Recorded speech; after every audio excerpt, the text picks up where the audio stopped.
Have you ever lost something you prayed so hard to keep? A job, a relationship, a dream. And you asked God, why? Why me? Why now? Why this? This story is the answer you've been waiting for.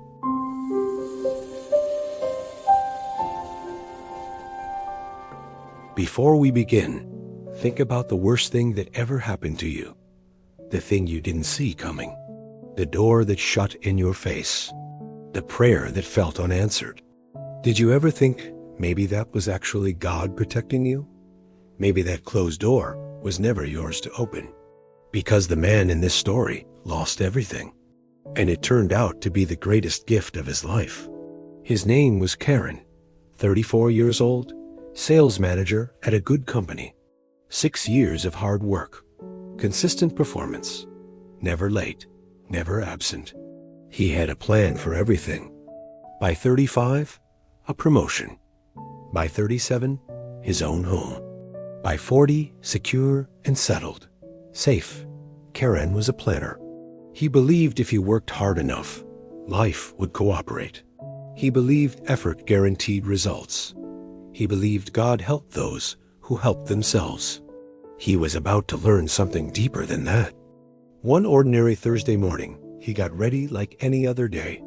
Ironed shirt, polished shoes, quick breakfast. He kissed his mother on the forehead before leaving. Stopped at his usual tea stall. Everything felt normal. He walked into the office smiling. He had just closed the biggest deal of his career the previous week. His manager had praised him. Colleagues had clapped. Someone had brought sweets. That morning, he was expecting progress, maybe even talk of that promotion. So when the assistant said quietly, "Sir wants to see you," Karan walked in confidently. He even rehearsed his next quarter targets in his head. He never got to say any of it. His manager didn't make eye contact. 2 HR executives sat in the corner with folders. The air felt heavy. "Karan, sit down, please." In 4 minutes, 6 years of his life were dismantled. Company restructuring, budget cuts, position eliminated. The words were polite, professional, carefully chosen. But all he heard was silence ringing in his ears. A termination letter slid across the table. His name printed neatly at the top. He signed where they pointed. Sighed thank you. Walked out. His coffee mug was still warm on his desk. A sticky note read, "Call client at 3 p.m. He picked up the photo of his family, left everything else behind.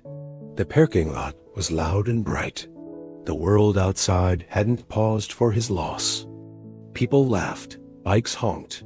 Life moved forward like nothing had ended. He sat in his car staring at the photograph, taken the day he got the job. "I got it, Mom," he had said that day. She had cried with joy. His father had placed a hand on his shoulder and said, "I am proud of you."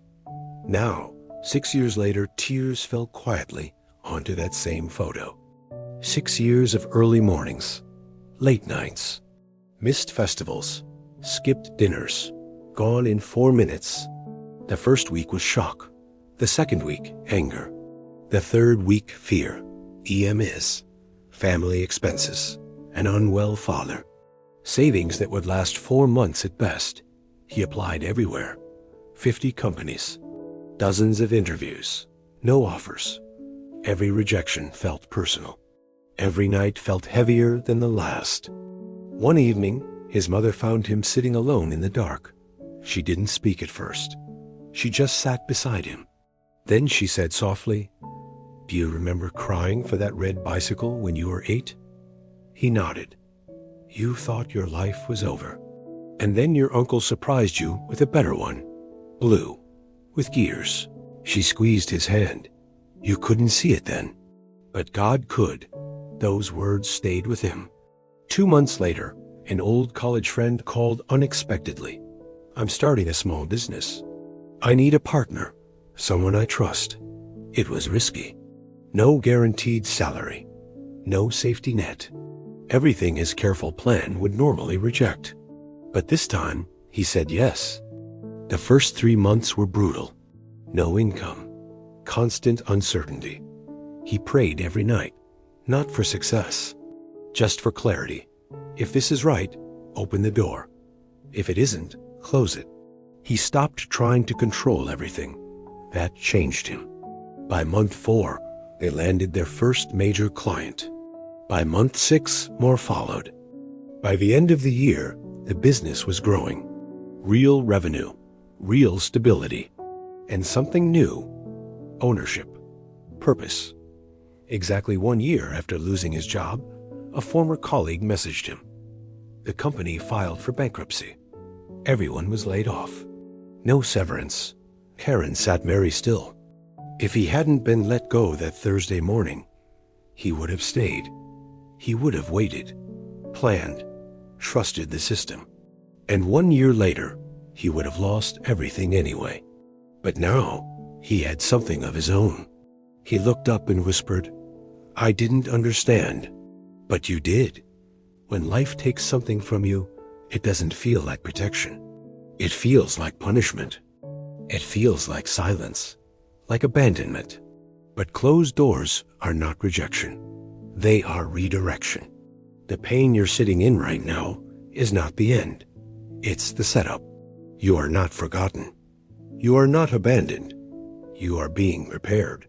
One day, you will look back at this exact moment and say, that had to happen.